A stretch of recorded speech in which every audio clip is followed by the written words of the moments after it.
So ayan mga kasari, kung makikita ninyo na halos wala ng laman ng mga biskwit yung aking lagayan ng mga biskwit. Kaya buti na lang kamo talaga naman na nag-deliver yung aking mga ino-orderan ng mga biskwit. Kasi akala ko talaga ay New Year na sila magdi-deliver. Paano ba naman nag-booking sila or nag-order sila ng December 23 at sobrang lakas nga ng ulan kaya ang akala ko nga ay New Year na sila magdi-deliver. Pero buti na lang kamo mga kasari, talaga namang nakapag-deliver sila at pati nga yung mga in-order ko ng mga dingdong na malalaki ay nag-deliver din. Kaya naman ito mga kasari ay samahan nyo kung mag-restock ng mga biskwit at ng mga dingdong. Pagpasensya nyo na nga pala kung nandyan yung aso ko dahil talaga namang yung aso ko talaga ay napakalaking pakinabang yan sa akin. Dahil yung aso ko nagsisilbi talagang kasama ko dito at nagbabantay sa akin tuwing gabi. Alam niyo ba na kapag meron bumibili sa akin ng mga bagong muka, talaga namang binabato kanya o diba talaga namang feeling safe ako. Lalo na dahil ang tindahan ko ay open na open. Kaya talagang napaka-thankful ko dahil meron akong alagang aso na talaga namang, alam niyo yun, maaasahan talaga dahil lagi nga niya akong binabantayan. Kaya alam niyo, kapag nawala yan ay talaga namang grabe, iiyak nga ako ng sobra. So anyway, balik nga tayo sa mga ginagawa ko na pag-restock nga ng mga biskwit at ng mga dingdong. At bali nga pala, tapos na ako sa pag-ayos sa mga biskwit at namang mga dingdong ang aking aayusin. Pero kung makikita ninyo, marami na akong kinuhang mga biskwit pero grabe, meron pa ring paglalagyan o meron pa ring natirang paglalagyan. Na yung akala ko na marami na akong kinuhang mga biskwit pero hindi pa pala.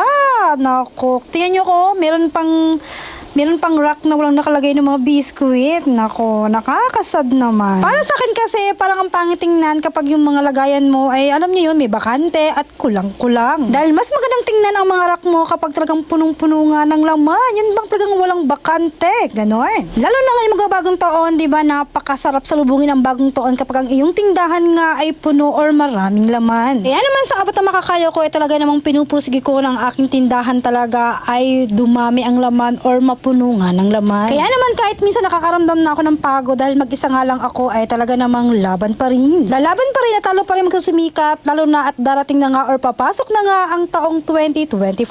So yan mga mi, bali nga pala tapos na akong mag-restock ng mga biscuit at ng mga dingdong. O diba kung makita ninyo yung pinakahuling rack? Ay nako, meron pang ang space. Pero okay lang yan, ang mahalaga ay meron na ako mga biscuit na maibebenta uli. Yun lang mga kasari. Bye! Salamat!